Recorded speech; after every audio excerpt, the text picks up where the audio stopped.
Iman yang benar adalah iman yang mampu menerima apapun sebagai kehendak dari Tuhan, walaupun tidak sesuai dengan keinginan kita.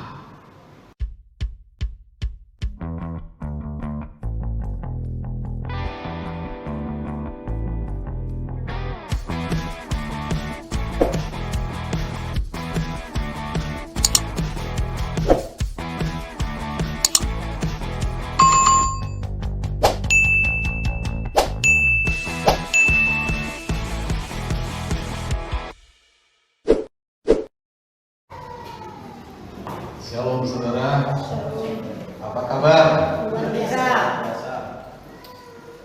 Baik ya, pagi ini kita bersyukur ya, karena kita sekali lagi diberikan kesempatan untuk bisa beribadah, dan ibadah adalah satu kesempatan yang sangat baik untuk kita bisa merayakan kebaikan Tuhan, untuk kita bisa merayakan penyertaan Tuhan dalam hidup kita dan memberikan segala ujian dan penyembahan kita kepada Tuhan, saudara. Ya, baik saudara, pagi ini saya akan berbicara tentang iman.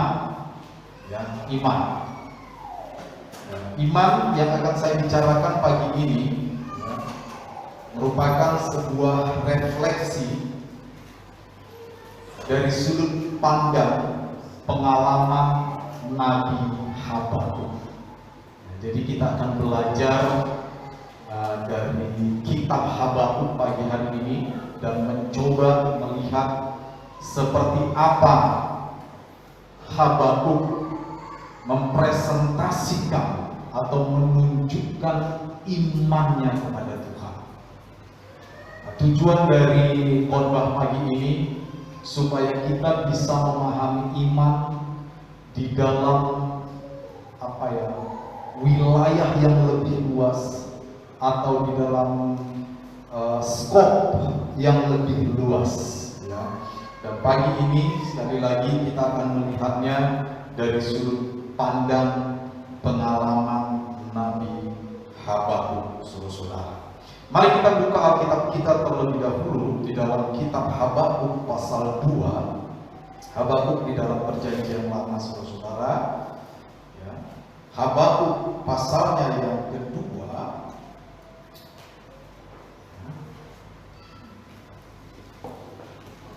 Ayat 4. Ya, Habakuk pasalnya yang kedua, kita baca ayat 4, saudara. Sudah dapat ya? Habakuk pasalnya yang kedua, kita baca ayat 4. Demikian firman Tuhan. Sesungguhnya orang yang membusukkan dada tidak lurus hatinya, tetapi orang yang benar itu akan hidup oleh percaya. Saudara, ini adalah satu pernyataan yang begitu kuat dari seorang nabi yang bernama Habakuk dalam menghadapi kenyataan hidup yang nanti kita akan lihat lebih jelas. Ya. Habakuk dengan jelas berkata bahwa orang yang benar itu akan hidup oleh percayanya, saudara. Dan ayat ini nanti dikutip oleh Rasul Paulus ya, dan ditaruh ketika Paulus menulis surat kepada jemaat di Roma, saudara ya. Walaupun Habakuk seorang nabi yang kecil, tulisannya cuma 3 pasal pendek, tetapi saudara-saudara, hasil dari perenungan Habakuk tentang percaya, tentang iman, nantinya menjadi warisan yang begitu luhur bagi semua orang percaya, dan dikutip oleh seorang rasul besar waktu dia menuliskan surat kepada jemaat di Roma, saudara. Nah, baik, itu pendahuluannya. Kita akan melihat ya sejenak seperti apa Habakuk ini. Ya, Habakuk, arti nama Habakuk Habakuk itu artinya memeluk, ya, memeluk atau orang yang memeluk. Ya.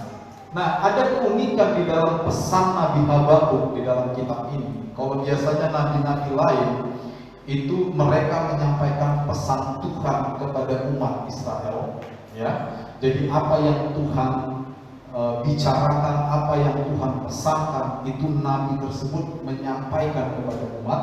Tetapi kalau Habakuk sedikit berbeda.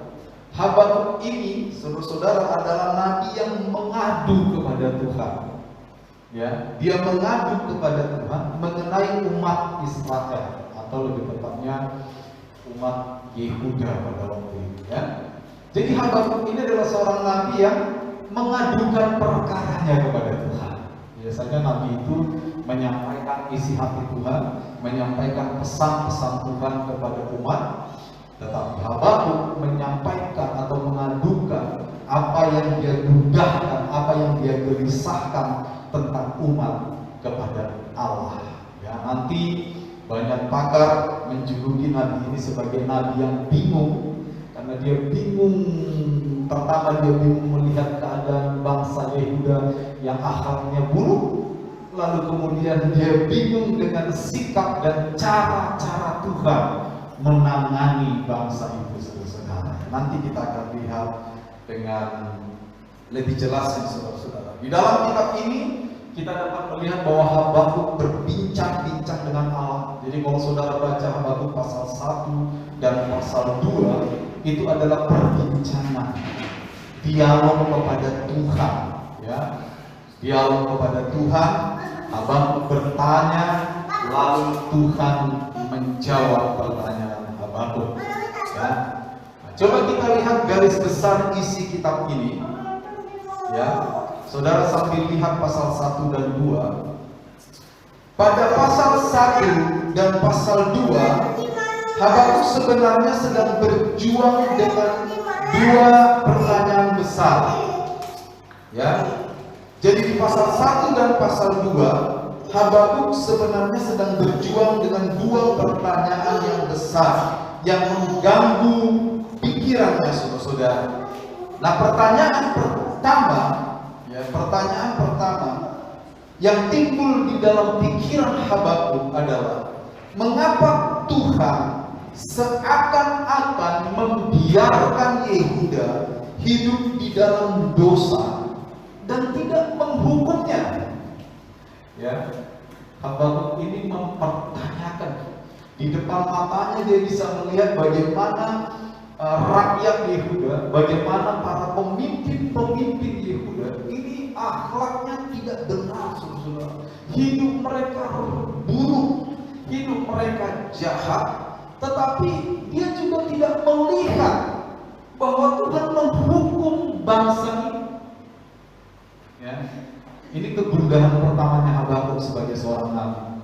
Dia melihat umat Yehuda hidupnya bobrok, perilakunya bobrok, tetapi Tuhan kok tidak menghukum mereka. Ya. Kalau saudara baca di Habakuk 1 ya ayat 2, dikatakan begini, saudara-saudara. Berapa lama lagi Tuhan aku berteriak? Ini Habakuk kepada Tuhan. Berapa lama lagi Tuhan aku berteriak, tetapi tidak kau dengar? Berapa lama lagi Tuhan aku berseru kepadamu penindasan, tetapi tidak kau tolong? Mengapa engkau memperlihatkan kepadaku kejahatan, sehingga aku memandang kelaliman, aniaya dan kekerasan ada di depan mataku, perbantahan dan pertikaian terjadi. Nah, saudara-saudara lihat, Habakuk mengadu kepada Tuhan.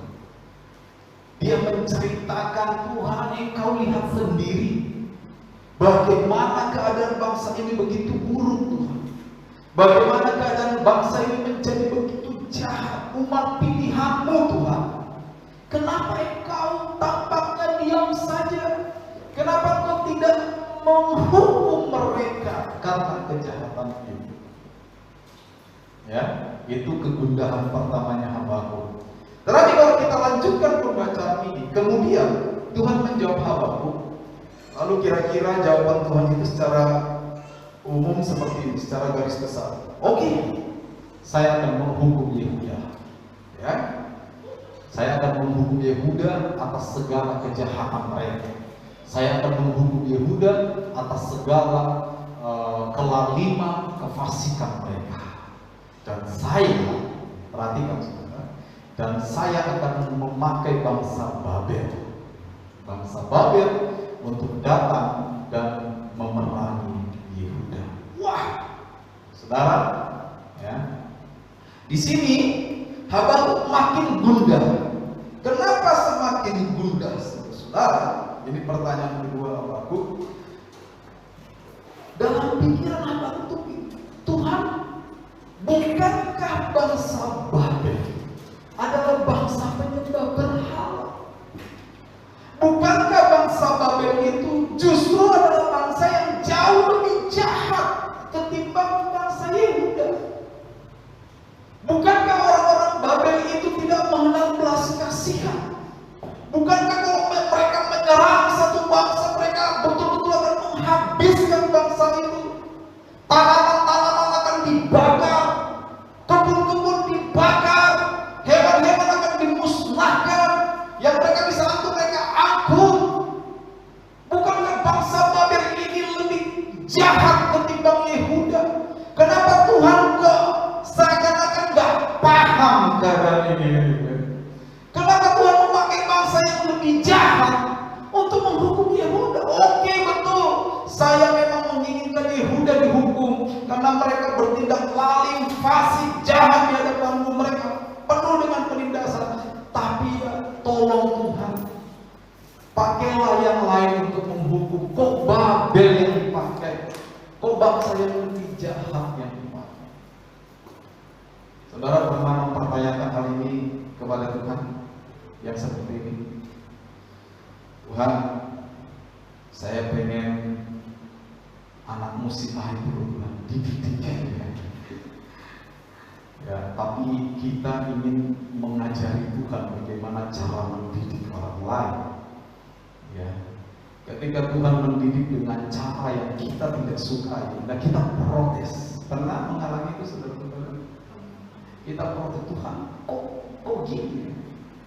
Atau sering kita berkata, saudara, Tuhan, dia itu jahat, ya, tapi kok jahat kok makmur ya, nggak pernah sakit, umurnya panjang dan sebagainya. Seakan-akan kita meragukan hikmat Allah dalam perlakukan orang-orang yang kita anggap jahat.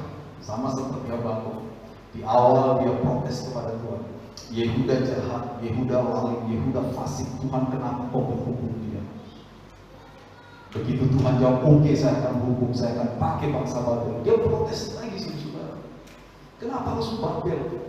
Bukankah Babel itu penyembah berhala? Bukankah Babel itu bangsa yang lebih jahat daripada Yehuda? Kenapa engkau hendak menodai kekudusanmu? Itu kata Habakuk. Saudara-saudara, ya, di sini saya menyimpulkan bahwa Habakuk mempertanyakan hikmat dan keadilan Tuhan di dalam bertindak. Kita harus berani mengkoreksi diri kita. Ada kalanya kita juga seperti Habakuk, mempertanyakan hikmat dan keadilan Tuhan terhadap situasi yang kita hadapi. Kenapa harus ada COVID-19? Kan pertanyaan dari banyak orang-orang percaya. Ya, jika Tuhan itu benar, jika Tuhan itu maha kuasa, kenapa kok tampaknya Tuhan kalah dengan COVID ini? Kenapa nggak ditangkap saja, COVID hilang?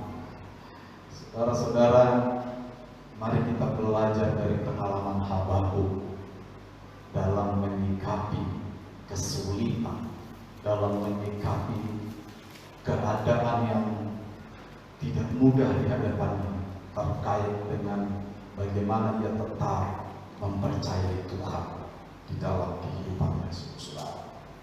Ya, baik. Berikutnya, saudara-saudara, Dalam semua dialog tersebut, dialog yang tadi yang saya sampaikan, kita dapat melihat bahwa apa yang ada di dalam pikiran Habakuk itu tidak seiras atau tidak tersambung dengan apa yang ada di dalam rencana dan di dalam pikiran Tuhan. Habakuk memandang dari sudut pandangnya sebagai seorang manusia. Habakuk melihat Yehuda jahat, Yehuda lalim, Yehuda fasik. Karena itu dia ingin Yehuda dihukum, karena jahat, fasik dan lalim. Setelah Tuhan berkata, oke, saya akan hukum Yehuda, saya akan pakai Babel. Dia lagi protes dari sudut pandang manusia. Dia membandingkan antara Babel dan Yehuda. Bukankah Babel lebih jahat? Dia dipakailah bangsa yang tidak jahat. Kira-kira kayak gitu. Ya. Habakuk, saudara-saudara, di dalam dialog-dialog itu, bahwa pikiran Habakuk itu tidak tersambung dengan rencana dan pikiran Tuhan, saudara-saudara. Saudara, ada seorang teolog yang bernama Miller, atau lebih tepatnya Stephen R. Miller. Dia menyimpulkan kondisi situasi yang dihadapi oleh Habakuk dengan satu kalimat yang padat. Dia katakan, saudara-saudara, kehidupan orang beriman itu penuh dengan misteri. Ya. Tetapi misteri itu maksudnya kehidupan orang-orang beriman itu tidak selalu memahami apa yang terjadi. Penuh dengan misteri.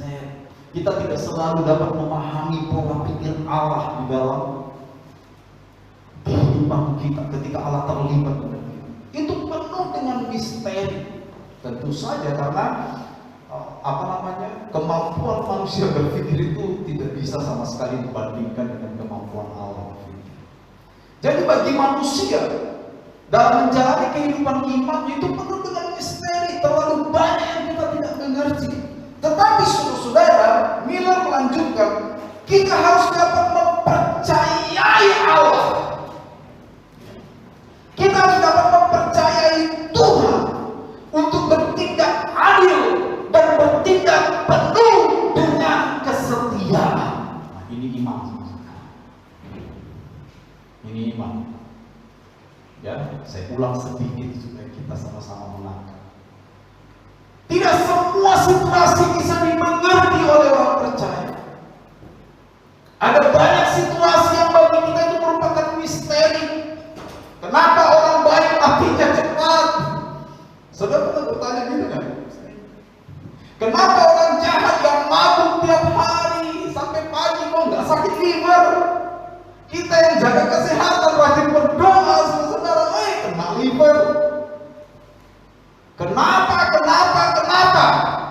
Banyak pertanyaan kenapa. Seperti Habakuk, kenapa Tuhan? Banyak yang kita tidak bisa mengerti terkait rencana dan pikiran-pikiran Tuhan. Tetapi ini yang penting ini, tolong di garis bawah, di highlight. Tetapi di dalam semua misteri ini, kita dapat percaya kepada Allah yang kudus, kepada Allah yang adil, untuk bertindak adil dan penuh kasih setia. Amin, saudara.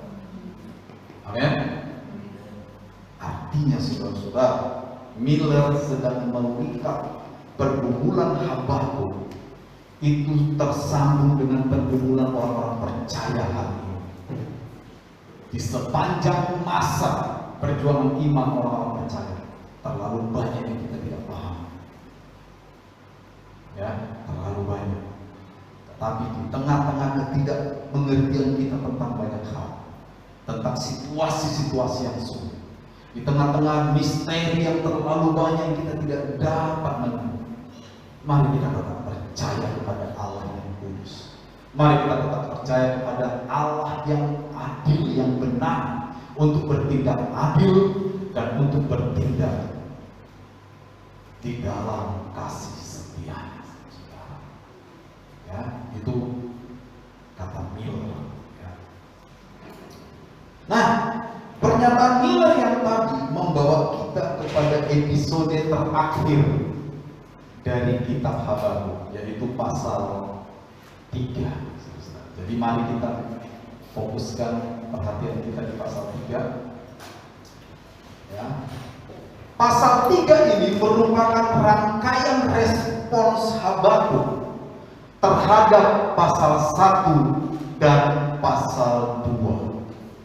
Sekali lagi, pasal 3 ini merupakan rangkaian respons si Habakuk dalam menyikapi pasal 1 dan pasal 2. Apa yang ada di pasal 1 dan 2 tadi? Kebingungannya. Kenapa Yehuda jahat kok nggak dihukum?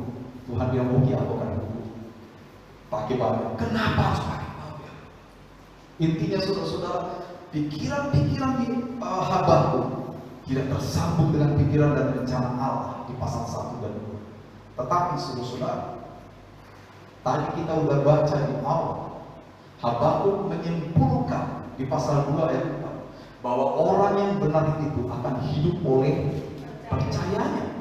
Sehingga di pasal 3 Habakuk memberikan respons. Ini kesimpulan akhir dari keputusan Habakuk terkait dengan percaya dan imannya kepada Tuhan. Ya. Walaupun Habakuk tidak memahami secara keseluruhan pikiran dan kehendak Tuhan terkait situasi yang ada di depannya, dia tetap bersikukuh bahwa orang yang benar akan hidup oleh percayaan. Saudara, ya, sekalipun Habakuk tidak setuju dengan cara Allah menghukum Yehuda, sekalipun Habakuk melihat kehancuran Yehuda yang maha dahsyat yang akan dilakukan oleh Babel. Tadi saya ngomong kalau bangsa Babel itu sama dengan Asyur, ya. Setelah Niniwe tumbang, maka Babel menjadi salah satu negara adikuasa pada waktu itu. Seperti hari ini Cina dan Amerika. Jadi kalau bangsa Babel menyerang satu negeri, maka mereka akan meluluhlantahkan negeri itu sampai orang yang ditinggalkan hidup tidak mungkin hidup. Kebun-kebun dibakar, kambing domba dibunuh, yang gemuk-gemuk kalau mereka mau bawa-bawa, penduduknya dibantai, kampung-kampung dibokok, negeri itu tidak layak huni. Ya. Dan itu yang dilihat oleh Habakuk yang akan terjadi sebentar lagi. Dia bisa membayangkan bahwa Yehuda yang begitu dia cintai itu sebentar lagi akan hancur tanpa bekas. Saudara. Jadi sekalipun Habakuk melihat kehancuran Yehuda yang maha dahsyat, sekalipun apa yang menjadi keinginan hatinya tidak ditimbulkan oleh Tuhan, mungkin Habakuk ingin, ya oke lah Tuhan, aku minta Yehuda dihukum betul, tapi tolong jangan Babel. Selain Babel bangsa berhala lebih jahat, Tuhan kan tahu kalau Babel menyerang bangsa ini, maka akan habis, Tuhan, habis. Tolong. Tapi saudara-saudara, sekalipun keinginan hatinya tidak dikabulkan oleh Tuhan, terakhir sekalipun dia akan kehilangan segala sesuatu terkait serangan Babel, pasti dia kehilangan, pasti habis gitu. Ya. Kalau saudara mau coba lihat dahsyatnya Babel ini, ya, lihat bagaimana Habakuk menggambarkan itu.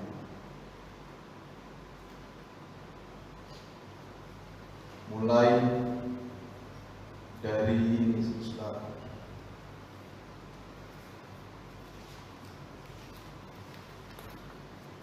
Pasal 3 ini, dampak yang ditimbulkan itu mulai dari ayat 16 ini, saudara, dikatakan, ketika aku mendengar, gemetarlah hati. Saudara perhatikan ini. Mendengar bunyinya, menggigillah bibirku.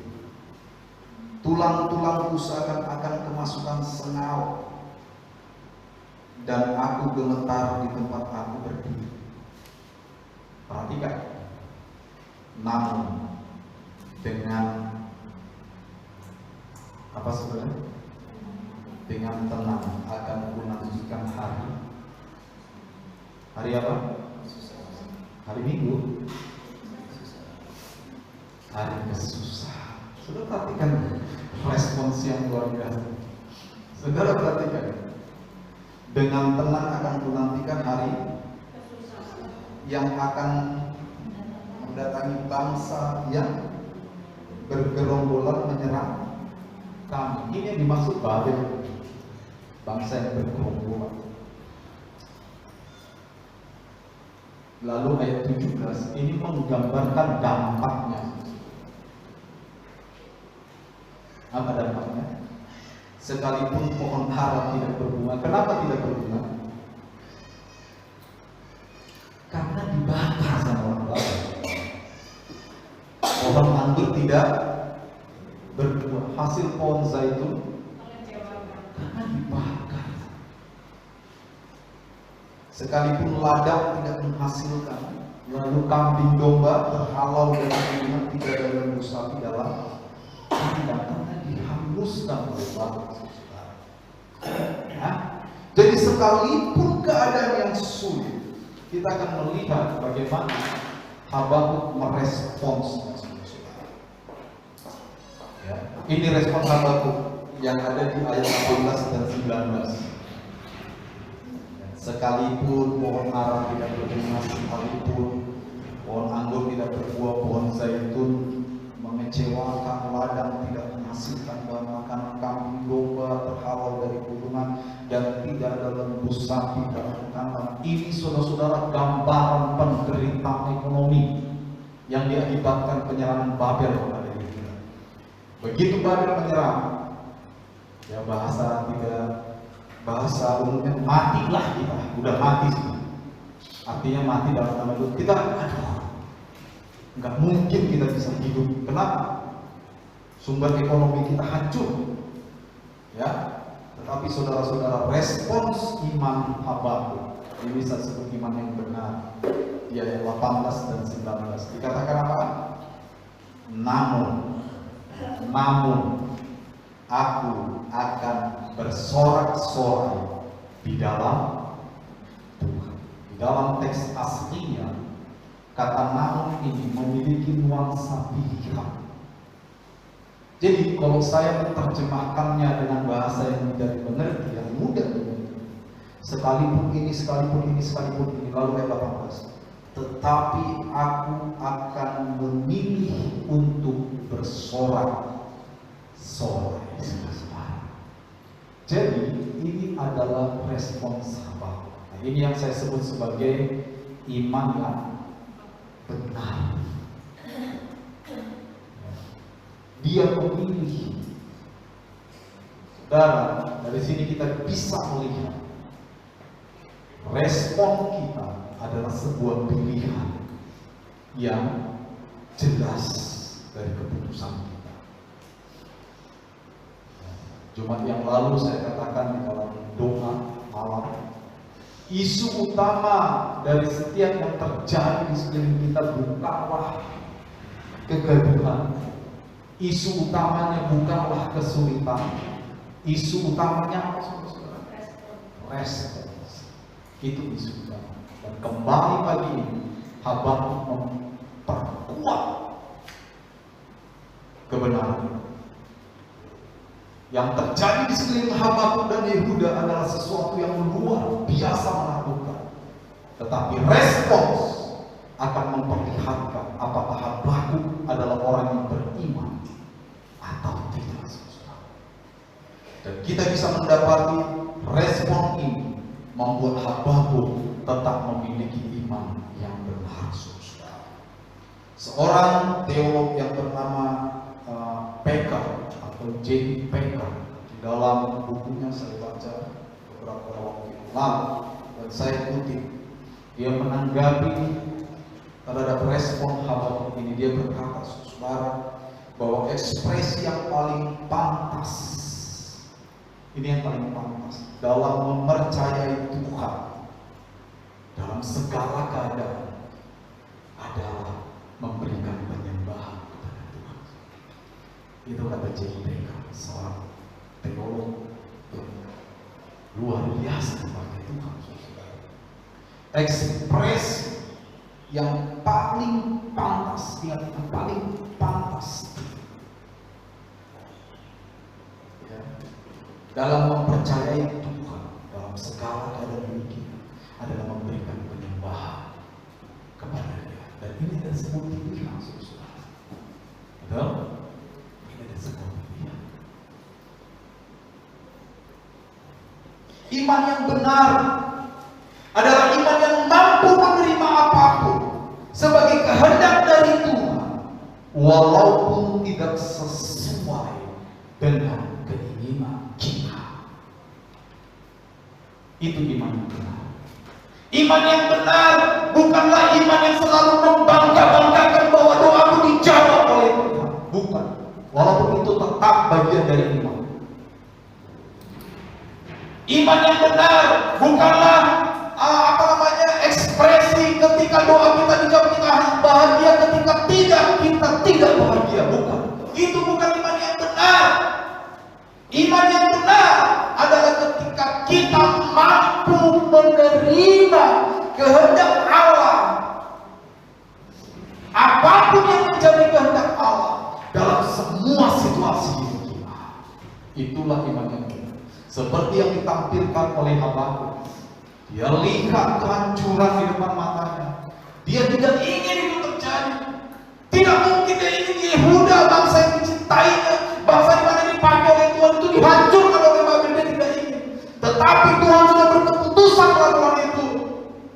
Dan Habakuk dengan tegar-tegar berkata, sekalipun Tuhan akan lakukan semua itu, sekalipun semua akan hancur, namun aku akan memilih untuk bersorak-sorai di dalam Tuhan, beria-ria di dalam Allah yang menyelamatkan aku.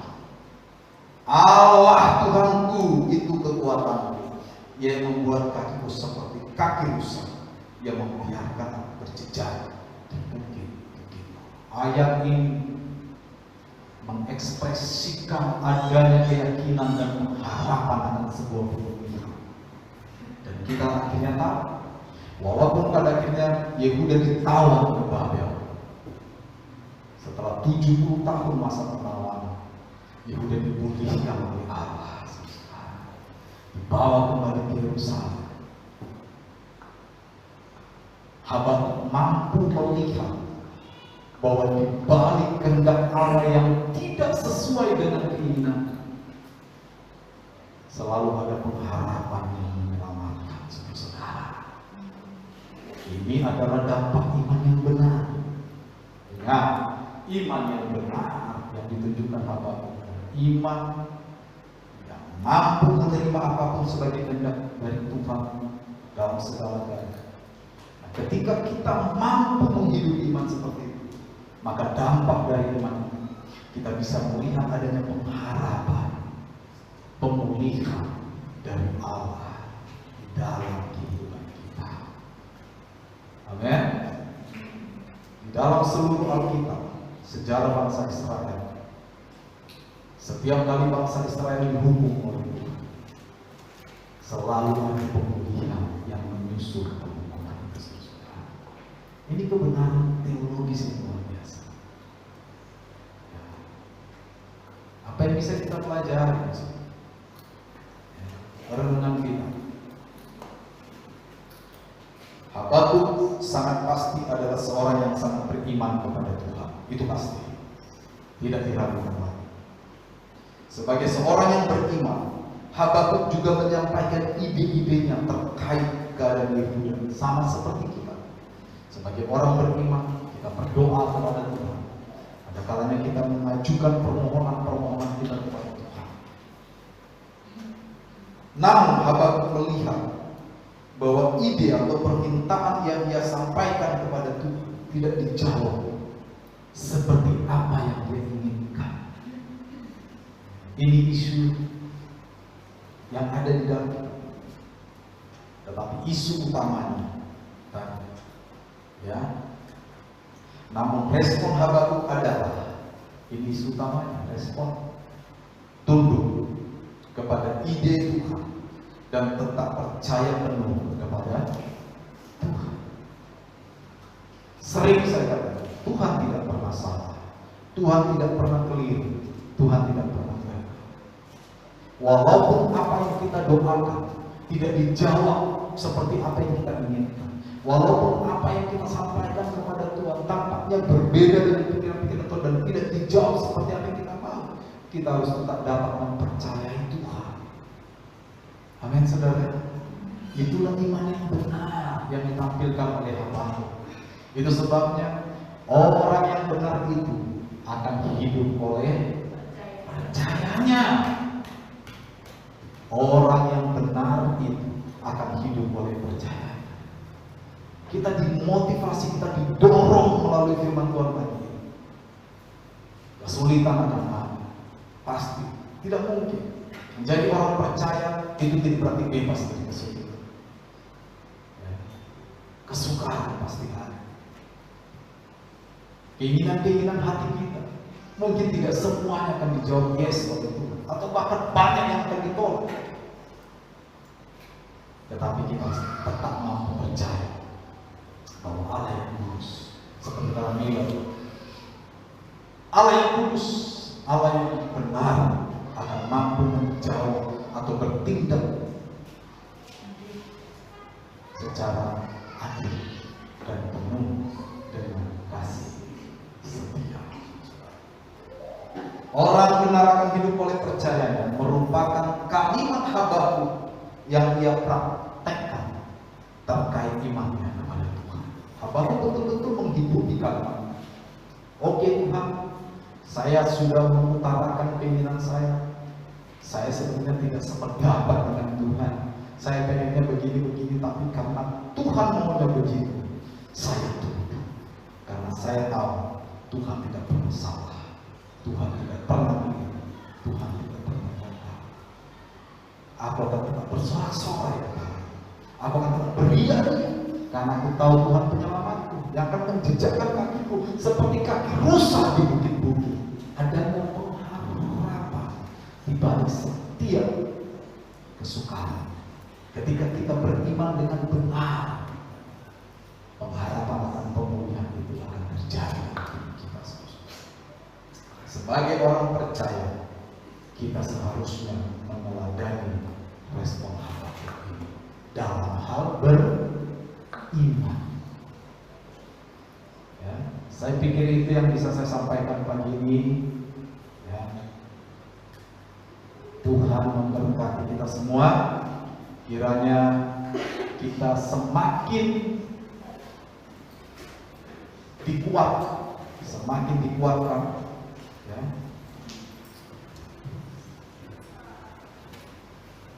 Kondisi-kondisi yang sulit dalam hidup kita akhir-akhir ini tidak akan membuat kita menjadi lemah, tetapi justru